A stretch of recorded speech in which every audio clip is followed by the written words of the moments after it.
Hey, it's Andy Yanez, and you're listening to Pawd Slama Jama now on the official Pawd Slama Jama YouTube account. PSJ is now officially owned by Let's Reach Cougars. We're super excited for the next direction. If you are watching this video, hopefully on YouTube, please be sure to subscribe to the channel and obviously, of course, give this video a like. Support us. That is a simple way to support us, and it takes a second right down there. On this episode, we will be talking about final thoughts on UTSA, especially in regards to head coach Dana Holgorsen, what he thought of the O-line and using Clayton Tune in the run game. And Dan, what else will we be talking about? In the second segment, we're going to talk specifically about the defense. We got quotes from Doug Belk, the defensive coordinator, and their senior captain, middle linebacker, Donavan Mutin.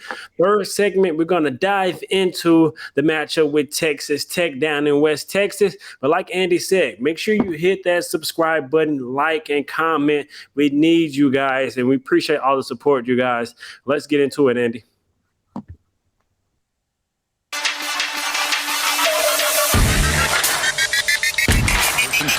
After the penalty, look at the time he has, and look at the throw and catch. Takedown, touchdown, Cougars. Drexel, what a pass to Anders. A key follow. Joel Sheffield inside Roberts. He throws it down for the Houston lead. Well, 6 steals in the first half. There's Blair with the steal, picked up by Cam Jones. On the offensive glass, so tough. And that's their game. 2 possessions. Sasser tries and he hits. Tune has the receiver open. Touchdown, Herslow. They call the Pawd Slama Jama.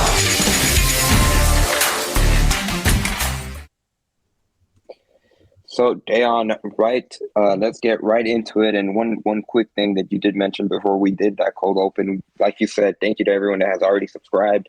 The last time I checked, we were really close to 100 subscribers in less than a day, which is a really, really good start. We actually, now that I just checked it, we just crossed 100 in less than a day, which is super, super helpful, super encouraging, and 900 away for our goal. So we greatly appreciate it. But enough talk of the subscribe button, which is right down below. But getting straight into the matchup, obviously, of course, everything, all the eyes when regarding the University of Houston comes off the heels of Saturday's performance against UTSA, which is just an absurd game, just in the way everything ended up playing out. Obviously, of course, the ending was absurd with triple overtimes and Clayton Tune having the diving go-ahead 2-point conversion over the UTSA defensive back and just being able to make that comeback late in the game after trailing by 14, really scoring 17 unanswered points in the fourth quarter.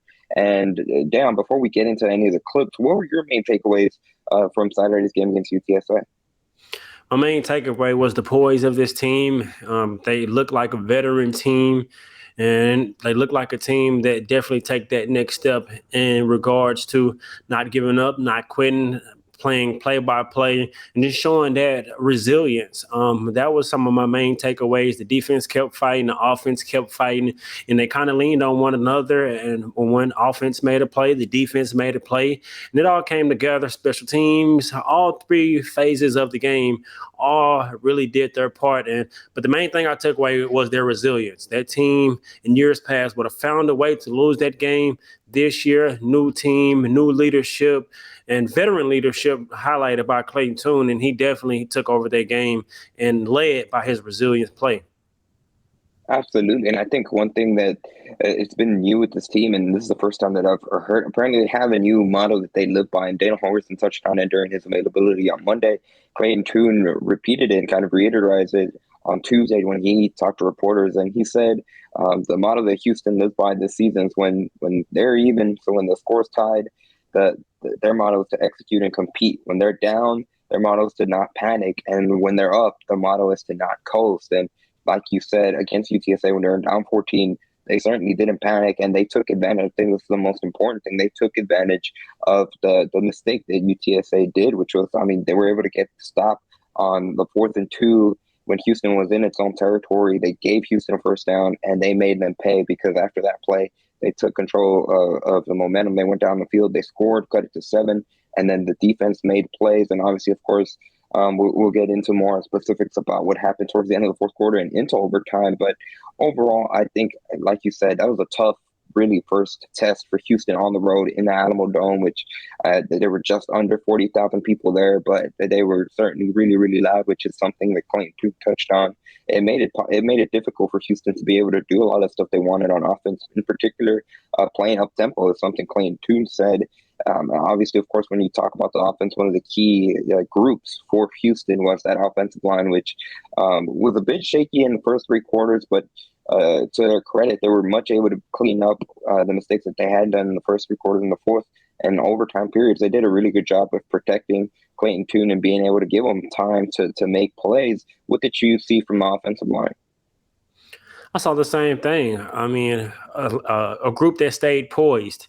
They made mistakes, false start penalties, at times in which they wished, I'm sure they wouldn't have had them. But when it came down to it, that group came together and they followed their assignments, stuck to their keys, and they blocked up and they made the right plays. I mean, game one, some new starters. I know some guys have experience, but some new guys in positions in that environment in which you can tell kind of maybe first game jitters, whatever the case may be. But when it's all said and done, that group did what they needed to do as far as allowing Clayton Tune to give him time to make plays, allowing him time to extend plays, or when things broke down, he was able to get outside the pocket and use his legs. But overall, I think that group will get better, and I think they will learn from that week one matchup against UTSA, in which I'm sure they feel they didn't play their best game. So they will, I'm sure they feel that they know that they can get better, learn from their mistakes. And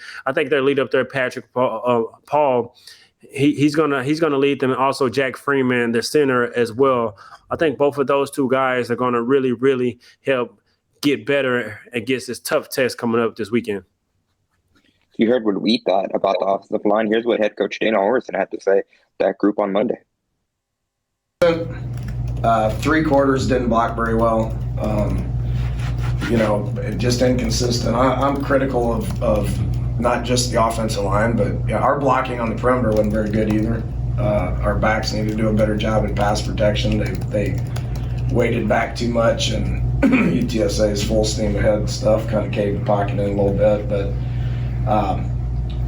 there's room for improvement. Okay, and it really comes down to consistency. We have guys that are capable of blocking better and playing better together. Just needs to improve. UTSA got after us. They got after us, and we didn't shut down. We didn't quit. We didn't panic. Kind of got it together, and then the last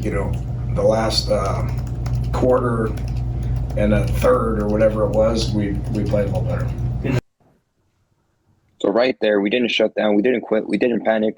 Going ahead just to the model that they're kind of going into this season, I think that gives a lot of confidence, and something you didn't necessarily hear in that quote, but what Dana Holgorsen said during his availability, that they show that they can execute. And it's not a matter of they're struggling where they look lost out there. They were able to put on film that they can block. I think a lot of it probably had to do with, one, that environment. One, it is week one. So there's a lot to build on. But obviously, of course, the key for the offensive line, like Holgorsen said, will be consistency. What was your takeaway from hearing Holgorsen speak? Yeah, the main thing, and that was one of the words that I was looking for, was inconsistent. They were inconsistent, but when it came down to it, they were able to do their jobs and help lead the team to victory. And so I think that there's much to learn from. I think they want to put on film going against a better team in a better environment against Texas Tech, that they will have to put better performance on film and be more consistent throughout all 4 quarters. I mean, if they can do that, I think they'll be able to run the ball better. Clayton won't have to use his legs as much, and then he have more time in the pocket where he won't have to extend plays as much. So overall, just more consistency, just like head coach Dana Holgorsen said. For sure. And when it comes to the offensive line position, and not the offensive line position, but offense overall, another thing that Dana Holgorsen mentioned is that they have to get a lot more from the running backs as well, not necessarily on the ground, but being able to chip in and block in pass protection. That was one of the other areas that Holgorsen mentioned. But obviously, of course, when it comes to the offense overall, and kind of going back to what we mentioned at the top of the show, it's unavoidable to talk about the play of the game, which, like we said, it was Clayton Tune diving for that 2-point conversion. But something that we saw a lot of in that game against UTSA was Dana Holgorsen was Clayton Tune having to make a lot of plays with his legs, and he actually ended up being the leading rusher for Houston in that game. He had ended up rushing 15 times for 51 rushing yards, which again led the Cougars against UTSA.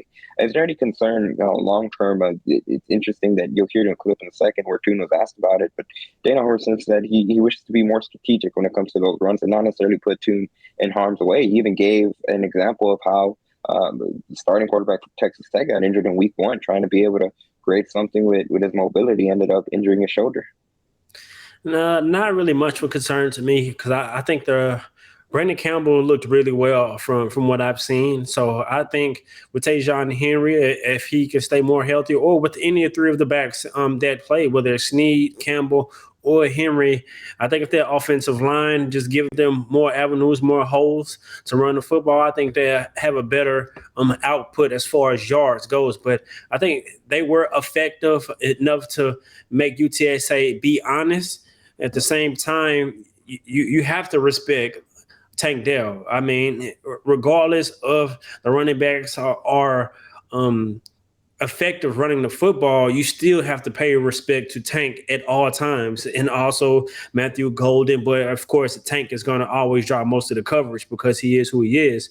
But not really as much as concerned. You definitely don't want to see Clayton take a lot of hits, and especially with his injury history. Most of it has been tissue injury with hamstrings and things of that nature. So, I mean, he's tough. He's smart. He's going to get down. He's not going to take hits. He really didn't take any big hits in that game. And so really not much of concern for me. You definitely want more output from the running backs. That way it's more of a two-headed attack, less of Clayton Tune running. But I think that just brings a different element to the offense. His ability to run, which is going to make the defense have to play him and his ability to run the football. For sure. And I mean, you mentioned the first touchdown of the season for Houston came off a play fake where they faked a run, and then Nathaniel Dill was wide open in one-on-one coverage and was able to beat in the out route. So that just shows how even just a threat is going to create a lot of opportunities, not only for the Houston offense, but for Tank Dell specifically, which, like we mentioned, it's going to be a player that they're going to look to for him to be more involved, not only against Texas Tech, but obviously, of course, throughout the season. Here's what Dana Holgorsen had to say about Clayton Tune using his legs. Defenses dictate that. I mean, UTSA's plan was to drop a bunch of people and make us be patient. So when that happens, you don't have anywhere to go with the ball. You got to extend plays. And Clayton does a good job of that. They were pretty stout against the run. With their inside 3. So in the quarterback run game, we had some things designed, which we will use in critical situations. I think he's a big proponent of that. If that gives us the best chance to get a first down or get a touchdown, then we're going to do that. So once again, Dana Holgorsen right there talking about Clayton Tune. I think that's interesting, like you mentioned, going back to kind of having that dynamic and being able to have that threat where Clayton Tune can not only use his legs, but can really cause a lot of problems for opposing teams with using his legs. And we're going to transition right straight to Clayton Tune talking about that because it's something that he likes, the mindset. And I think this is something that's really going to be the focus of this clip. It's just that Clayton Tune doesn't necessarily see it as, I'm going to be looking around, I'm going to be looking to pass. He's looking to make the winning plays, which honestly speaks volumes of where his mentality is this season. Really just like exactly what he said. Just I'm going to do what I need to do to win the game. And if that involves me running the ball, then I'm going to do it. I'm not ever going to shy away from carries or touches, just to save myself. I would like to, you know what I mean? I would like to, in a perfect world, throw the ball, a bunch of times, throw a bunch of touchdowns and really not ever have to run it. But that's just not how football is. There's a lot of bullets flying everywhere and you got to be able to make plays. And that's when it gets fun, is when the play breaks down, you kind of just freelance. And it's at that point, it's backyard football. So just if the game works out that way and I have to, I'm more than happy to. So any way I can help my team win. Overall takeaways from hearing Tune's comments right there. Yeah, just brutal honesty. Whatever it takes to win, whether it's running the football or passing the football. You know, as a quarterback, you want to pass it, like he just said in his honesty.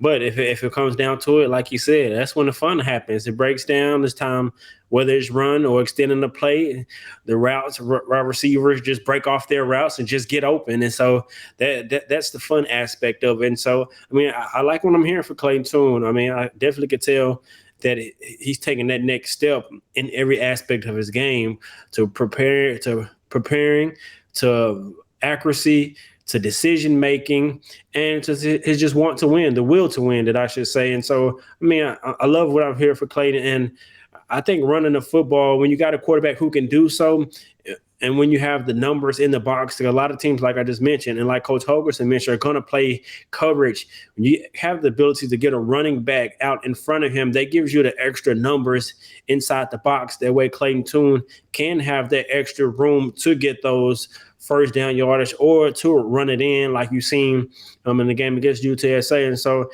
that element that Clayton Tune brings is something that teams are definitely going to have to prepare for.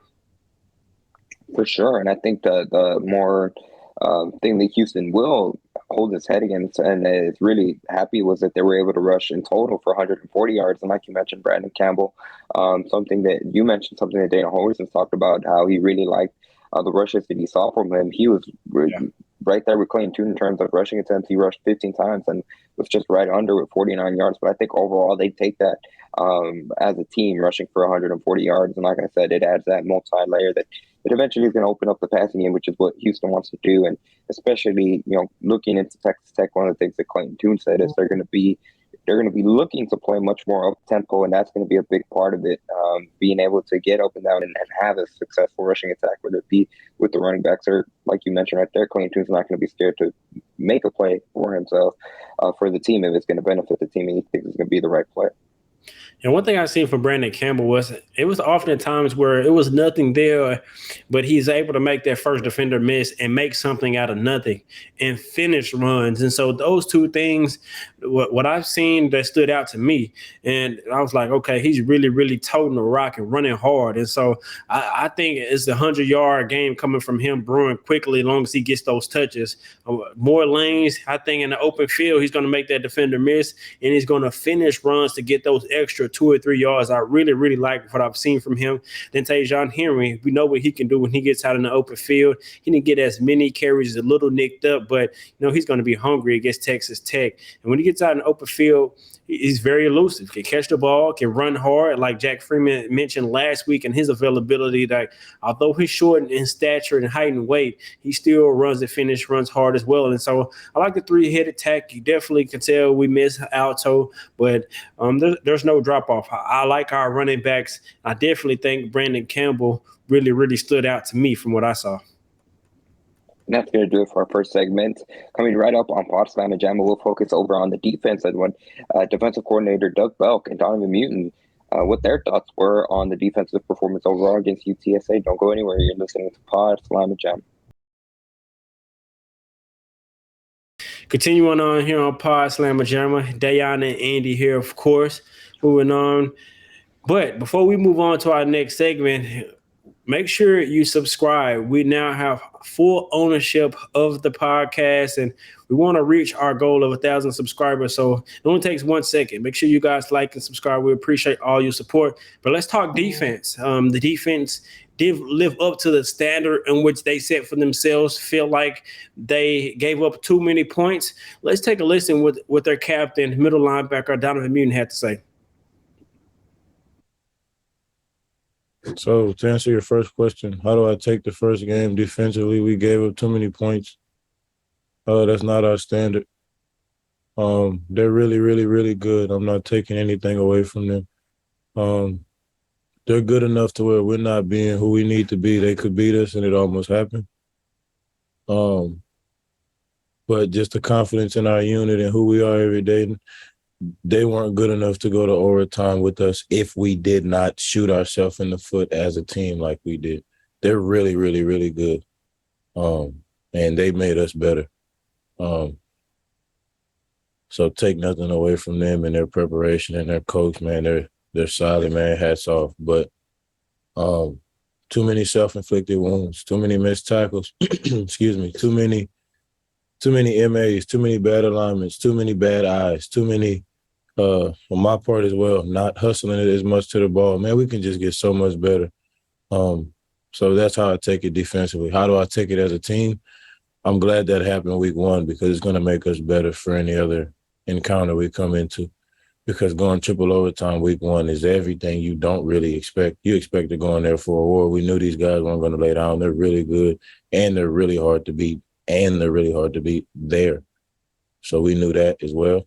But I'm very glad that happened, and I'm glad that we continued to show that we can fight and that we got some grit and we have some texture to us.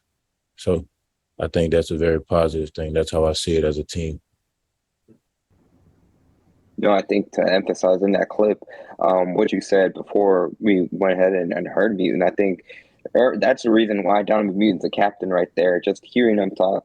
And I think it's interesting, the main takeaway that I got from that is, he gave props to UTSA, but it's much more of a mentality where the Cougars feel that everything was in-house, and they made a lot of mistakes, and they did. We touched on it. We touched on it on Let's Reach Coug immediately after the game on the post-game show on the Houston Round Ball Review YouTube channel, and a little bit on our previous episode with the Talking Tailgates guys. But there was a couple of times where it seemed like, from missed tackles in the secondary to sacks, that it seemed like the Houston defenders were just on the verge of being able to get Frank Harris, but were just a second late. There was a couple of times where I believe, some players were missed flat-out sacks that they could have had on Harris. But I think right there where you hear Mutin say it, I think the expression that he said where he's glad it happened week one, it's kind of maybe not necessarily a wake-up call, but it's something where it's a good way for them to kind of get thrown in the fire week one. And now, obviously, we've touched on how it's going to be a back-to-back tough opponents, back-to-back tough atmospheres, going into Lubbock. It's going to be interesting to see how the defense kind of responds and what kind of adjustments they make against Texas Tech. Definitely a learning experience that not a lot of teams have in week one. Going a triple overtime game, but I think focused on primarily closing out the game. When you get that field goal to go up, what was it, 24-21? I think in the fourth quarter, and I can't remember the exact time, which I have, but 23 seconds. 23 seconds. You expect the defense to be able to close out and not allow UTSA to drive down the field to tie it up go into a 3 overtime game. Credit to Frank Harris, credit to their entire offense and their ability to do that. But from the defensive perspective, you got to hold yourself accountable to not allow that to happen. And I'm sure that's what Donavan Mutin was speaking of, and feel like they could have done a better job of closing out the game. And so defensively, like you said, I'm glad that they had a tough test week one on the road, especially because in this Saturday in West Texas, in Lubbock, they're going to be on the road in even a tougher environment. And so, I think definitely for a learning experience. And we heard from associate head coach and Doug Belk. Listen to what he had to say about the quarterback, because they're going to face another tough quarterback, dual threat quarterback as well, Donovan Smith. Let's hear what the defensive coordinator Doug Belk had to say about Smith. I think he's a really good player that's very talented and is only going to get better the more that he plays. 6'5", 230, has elite arm talent, can run as well, so that's always a challenge. And then when you look at him, he is the backup for them right now, but he's been a starter before. He ended the season for them playing the last 4 games, so I don't see much of a drop-off. I don't see change in preparation at all. I think we got to be ready for a guy who's dual threat, who can make all the throws and put those guys in the right play and in position to be successful. So the challenge will be great, but I think he's a really good player.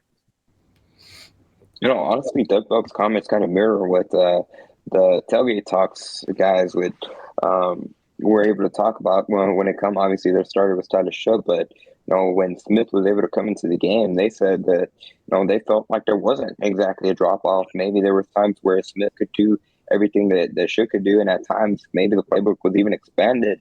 And one of the other things that's going to be a focal point for Tech, and really it's going to be interesting to see how Houston defense is going to be a key to determine how successful the Houston defense is how well they can handle that up-tempo style, because it's going to be something that we're going to have, I believe, in a clip where Donavan Mutin's talking about Texas Tech specifically in our next segment. But that's one of the goals that the Tech, they're going to try to get up and down the field, try to push the pace, and really try to exhaust the Houston defense, which UTSA did some of it during Saturday's game. And there was times where Houston defenders looked gassed, especially towards the middle of that third quarter. So it'll be interesting to see, like you said again.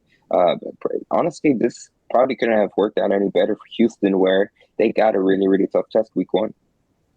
Yep, and not only that, they got a really good test with a mobile quarterback. And with Donovan Smith bringing that, I'm wondering if Texas Tech will add some of that into their playbook, more read option, more quarterback option to allow him to design runs outside of, we know when the pocket breaks down, he can extend it, because Frank Harris, really, if you want to be frank, he killed Houston with his ability. He had a 50-yard, if I'm not mistaken, I know it was at least 40-yard touchdown run down the field against the defense. And so the defense is going to have to be on all their keys. I think the D-line is really going to really have to play even better than they did, although they got a lot of pressure.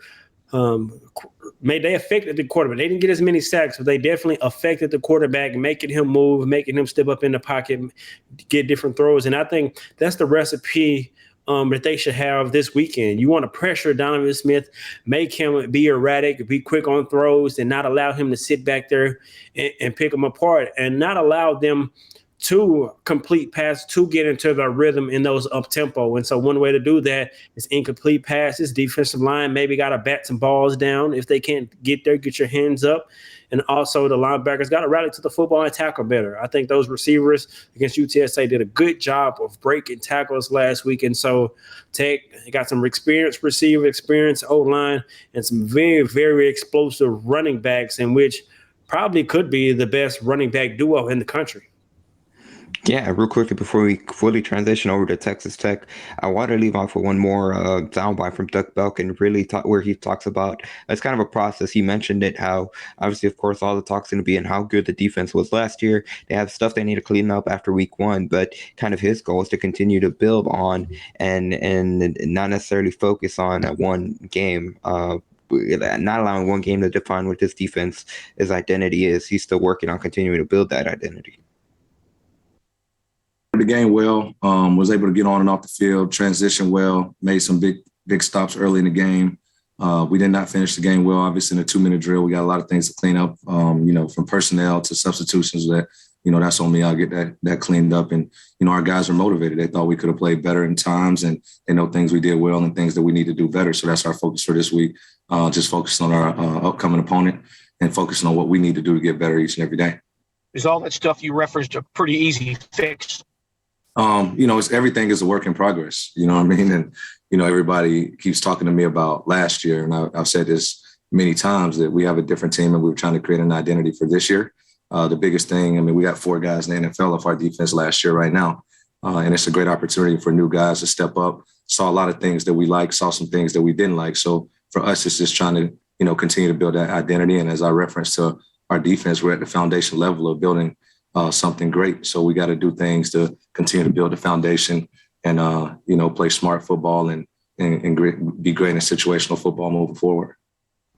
Continuing to lay the foundation. I think that's kind of the go home quote there. But I think interesting when you put everything together, what you just heard from Doug Belk and I think Mutin specifically, this is a defensive group that not only are they led by veteran senior leadership. So when you think of Donovan Mutin, you think of Derek Parrish, who, by the way, we've kind of touched on it, where he played through Saturday's game with a broken finger or a cast on, and something that we you're not going to necessarily hear on any of the clips. But Donovan Mutin said that there was no, doubt when Derek Parrish got surgery that Houston knew that Derek Parrish was going to play. And I think that just adds to that fuel of not only is this Houston team, the leaders on this Houston team, they're committed to their goals, but certainly that's got to be an igniter when you see one of your veteran guys being able to fight through an injury like that and not necessarily keep them out. And it's something that Derek Parrish said, they saw Peyton Turner a couple of years ago. He played with 4 broken fingers throughout the season. So it's something that it's kind of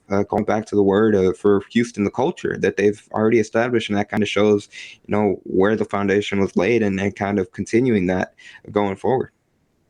Not only, it kind of plays into the edge and the aura of Derek Parrish. Just tough, leader. And when you think of him from the outside looking in, that's what I think. I think tough, energetic, is going to bring that grit.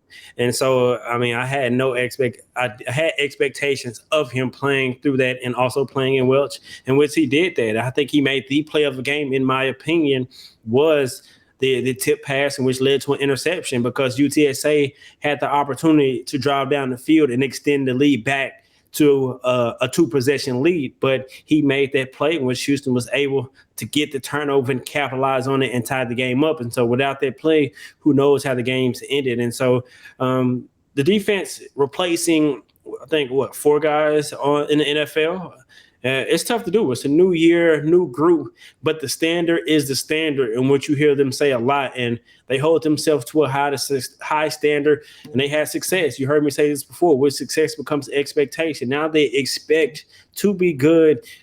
Now they're going to have to put it all together. Got a great test, great experience in week 1, but now you got to take that next step. Week by week, you want to get incrementally better, and I expect the defense to play better against Texas Tech. And that's a perfect segue right there, because coming up on our final segment, we'll talk more specifically about that Texas Tech matchup. What can the Houston players expect on the road in that hostile environment in Lubbock? And what can we expect more from Texas Tech's offense? Obviously, the main focus is going to be on their running backs. Once again, you're listening or watching to Pawd Slama Jama. Don't go anywhere. Still talking football, of course. It's the fall season. Week 2, very excited about this matchup, man. A must-win for me, a rivalry in my eyes. But Texas Tech, we got to start in the backfield. I think they will have probably the best duo backfield with their 2 running backs. One of their running backs ran for over 100 yards last week, and so Houston's going to have to focus on stopping the run, try to make Texas Tech one-dimensional. Let's hear from defensive coordinator Doug Belk on how good these 2 running backs are for the Red Raiders. Yeah, I think regardless of who the quarterback is, those 2 guys are 2 of the best running backs that we'll face. Statistically, they're the best duo of production coming back in the country. So the challenge will be great. And, Brooks last year had over 100 yards rushing on us last year in a very competitive game. And Sarajic is just as talented, maybe even more. So, combination of those 2 will be very difficult for us. So knowing where those guys are in the run game. And then if you look at Thompson, he had a big play in the pass game in the first game as well. Made people miss an open field, ran a guy over, spin move, touchdown, right? And then you look at Brooks, he was able to get in his zone a couple times. So, the moment is not going to be too big for them. They're going to be looking to be aggressive, and they're good players. So we have to do a good job of containing them, being physical at the point of attack, and don't let those guys get going because they're very capable of hurting us in a lot of different ways. And they'll find creative ways to use those guys. So we got to be ready for everything with those 2 guys. So, like Doug Belk said right there, obviously, of course, a 2-headed monster in Texas Tech when it comes to their running backs, and something that Doug Belk said there, and you touched on it, when it comes to those 2 backs, they're going to be the best duo in regards to touchdowns and rushing yards that Houston sees all season that they were able to accomplish in 2021. And obviously, of course, Houston has a firsthand experience of what Taj Brooks can do, especially what he was able to do at NRG Stadium a season ago, where he rushed for over 134 yards and had 2 rushing touchdowns. So what's kind of obviously the game plan is going to be to try to limit them, but what can you expect from Houston defense now that we've noticed that obviously they're going to be focusing on that? I think the front 7 is going to have their work cut out from. I think they're going to have to play discipline. You got to read your gaps, stay in your gaps, and win your matchup. I mean, you can't allow Brooks or their other running back to get off, because what that will do will enable them to get into their hurry-up offense. If they're getting 5 or 6 yards a carry, that's able them to get back to the line quickly. And then what that also does is then enable their play-action passing game that'll make their linebackers have to key in on the running backs, suck them up just a little bit, and allow Donovan Smith more window to throw the ball over their head. And so you want to make them one-dimensional, try to limit that running game, and force Smith to beat you and not allow those running backs to get off and kind of shrink the field up and and force them to have to throw the football, but also the offense can help with that as well. I mean, because if you get a lead, you kind of force them to throw the football, in which they got a new offensive coordinator. He wants to spread the ball around. He wants to take those deep shots. He wants to play fast, but with a purpose. And so I can't wait to see this matchup, see the game plan from the defense and from the Red Raiders offense. Yeah, so Roderick Thompson's going to be the other back that he didn't play in week 1 against Houston in 2021 with the injury. And obviously, of course, like you mentioned, I think something that even Dana Holgorsen mentioned during week 1 leading up to UTSA and how really the priority is for them to establish the run game and control time of possession. I think there's going to be an interesting scenario where, yes, obviously, if Houston's able to control time of possession, they'll take that and they'll probably have the benefit of it. But, when it comes to an offense like Texas Tech, where they're not necessarily worried about controlling it, but trying to be able to put up as much points as quickly as possible. I think that's going to be the biggest thing for this Houston defense, is being able to limit those chunk plays and those really big plays, not only on the air, but when it comes to rushing and with those two backs, I think the most dangerous thing is they get for the most part they could be the defense could do a good job of containing them 90% of the time, but if 10% of the times they're run up for a 20-yard gain, 15-yard gain there, that's going to be brutal. And it's kind of like punches in a boxing match where eventually they add up and it just takes that big knockout punch. And obviously, of course, playing in a hostile environment, whether it's a big run or a play, it could be off a play action where they get a receiver open. And once that place gets really loud, obviously Houston's going to be at a disadvantage. So that's going to be something to keep an eye on. And it's going to be a tough challenge because it's much easier said than done. One key thing, like you said, is like a boxing match. And when you got two running backs so as good as they are, and they can weigh down on you, especially later on in the football game. And so it's going to be early. They're trying to limit them early and try to make them get away from running the football as much as they would like to where they were effective. But like Doug Belk just said, both of them are effective in the passing game as well. They can catch it out the backfield. They can get out in the open field and make people miss. So you got to be on your keys. You got to wrap up and you got to tackle. And that's one thing in availability that Doug Belk said that the team has to do a better job of tackling. Too many missed tackles in the open field.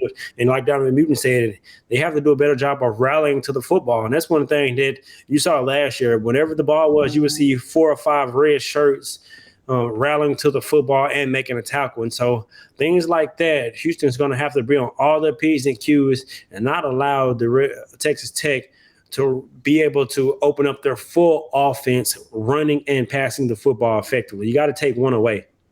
Yeah, and then again, going back to what Donavan Mutin said about the UTSA game, I think that's going to be an advantage that Houston has going into it because, it was kind of wake-up call where they had a lot of assignments where they were missing tackles. They couldn't bring them down. And when it comes to those two Texas Tech backs, arm tackles are really going to hurt Houston if they can't bring those two to the ground, because once they get to the second level, into the secondary of the defense, they're going to be really dangerous. It's going to be really tough to stop them. But here's what Donavan Mutin had to say about Texas Tech and about those running backs specifically as well. I mean, from last year to this year, we can't even really watch last year's game other than the players, because they don't have those coaches anymore, so their schemes change. The offensive coordinator is a very young, nice guy. He's cold. He was at HBU. He was at Western Kentucky. So his offenses pride themselves on tempo, getting as many plays off, getting as many points off as possible.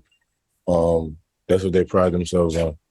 And so, we're going to have to defend that. We're going to have to be ready for that. We're going to have to be ready to weather the storm that is tempo and not give them what they're looking for to let the tempo continue. But, man, they're really good. They're rolling right now, so take last year and just throw it out the way. They got some of the same players. They got 2 really good running backs, statistically the best running back duo in the nation. If you look at yards and touchdowns, it was those 2 guys.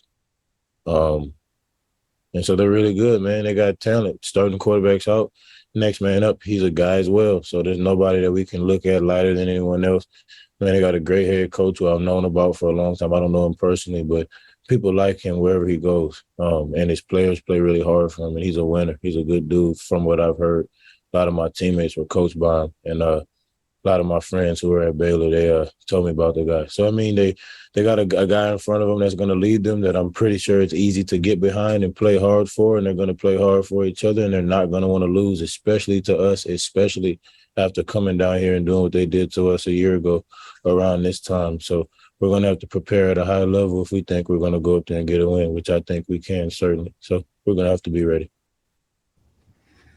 Once again, that was Donavan Mutin. And, it's interesting to hear him talk about the coaching staff and specifically about Joey McGuire and how really, from what he's heard from some of the other players that he knows, how really there's a lot of trust in his ability to be able not only to establish relationships with players, but kind of be able to get people to believe in him and truly kind of galvanize people behind him. And it's something that, going back to the podcast we had earlier in the week with Tailgate Talks and what Brooks and Dustin said, and that was just really not only it's interesting from a player perspective, but even from the fan perspective, that new coaching staff, there's a lot of optimism in Texas Tech, and that plays a big factor in it. What say you?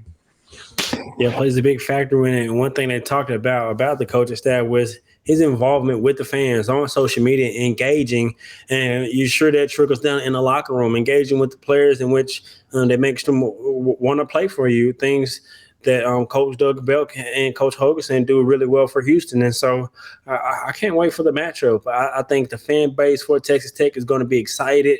New year, new head coach, new leadership. And if you watched our last episode, like they talked about, they're very excited about their head coach because he's not like the previous one that they had who just focused – who are offensive minded, I should say. He's more of an overseer of both sides of the ball. And I think the fan base really liked that. And I think they're going to enjoy him. He's recruiting really well, but he's going to have his work cut out for him. You got a ranked Houston team coming in to Lubbock. It's going to be a really, really electric atmosphere. I wish I could be there live, but I can't wait to tune in. It's going to be on Fox Sports 1. And so I'm excited, man. I think the defense is definitely going to have to show up. My eyes, again, like last week, is going to be in the trenches. Which team can dominate the line of scrimmage offensively and defensively and kind of have their way. And so I think Houston has the advantage on both sides. But I want to see this Tech. I know they gave up a couple of deep passes against Murray State, so I think Houston will throw the ball more than they did last week. But I think they're still leaning on the running game. But I think we'll see Clayton Tune maybe 30 to 35 passing attempts this week.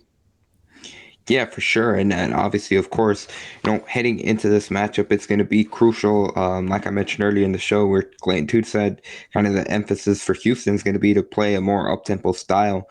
I think that the last thing that I want to touch on, you mentioned, was that battle in the trenches. And really, it all boils down to consistency, which, from the Houston perspective, can both the offensive and defensive line be consistent. Obviously, of course, when you think of Zach Ave and the Houston defensive line, they made plays in the fourth quarter when it counted, like going back to Derek Parrish, breaking through, being able to get one of Frank Harris's passes to pop in the air and ended up getting intercepted and setting up Houston in prime position where it took them one play to score. And then, again, going back to the offensive line, they were able to be really polished up in the fourth and overtime periods. If they can do that for an extended period of time and for a consistent basis against Texas Tech, I'm going to be feeling really good about Houston chances. Now, if it's much more the same where they struggle, they get off to a slow start like they did against UTSA, it might be a long night, especially in that atmosphere on the road. They might not be able to overcome it this time. What say you? Yeah, I agree with everything you said. I think it's going to be vital to get out to a faster start and not play from behind. But, I mean, you have to love the experience that they had in last week, because of if that does happen, they're not going to be shocked. They're going to stay poised. They're going to know that they can come back. They have the ability to come back, and they're not going to be rattled. And so I think it is important to get out to a good start, but at the same time, it's important to not beat yourselves, whether it's penalties, whether it's misplays, whether it's missed tackles or anything. I think you want to force Texas Tech to beat you. You do not want to help them, especially with the with the atmosphere that they're going to have. And then the up-tempo, they want to play up-tempo. I think that might be smart because you can just go on a silent count. You don't have to focus on Clayton Tune calling or saying, hey, you're just going to solid count, get back to the line of scrimmage, look to the sideline, get the play call, and then just execute. And so I like that, and hopefully they can win on the early downs, because one thing Houston is really good on, and they did really well last week, is executing on third downs. They always be in third and manageable situations, 3rd and 4, 3rd and 5, and 3rd and whatever. And so long as they can stay ahead of the chains and have those 3rd and manageable situations offensively, I think that's going to bode really well for them. Defensively, they have to do a better job this week of getting off the field on 3rd down, in which they were really good last year, but that was last year, new team, new defense. And so they got to do a better job getting off the field and forces Texas Tech to punt the football and not allow them have long drives in which that up-tempo and that fatigue, like you talked about earlier, can weigh on the defense, because Houston likes to sub in and out. And that's the good thing about college football. When one team offensive subs in, the defense has the chance to match that. But if they're running up-tempo, you got to try to limit that and just make plays when the opportunity presents itself.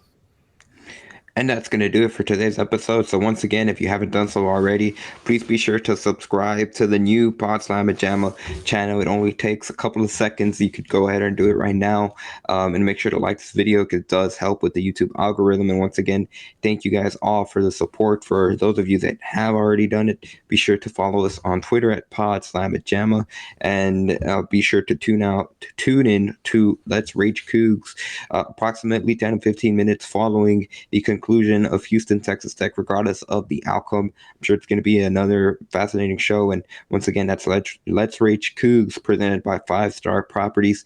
Big ups to our primary sponsor there. And as always, Da'Yon, I'll let you say the final word. Hey, man, it's a big week for the state of Texas. Bragging rights. We lost the last couple of matchups. So, Coug fans, we're going to need you to tune in. Travel if you can. We can't leave the episode without saying, go Cougs, baby.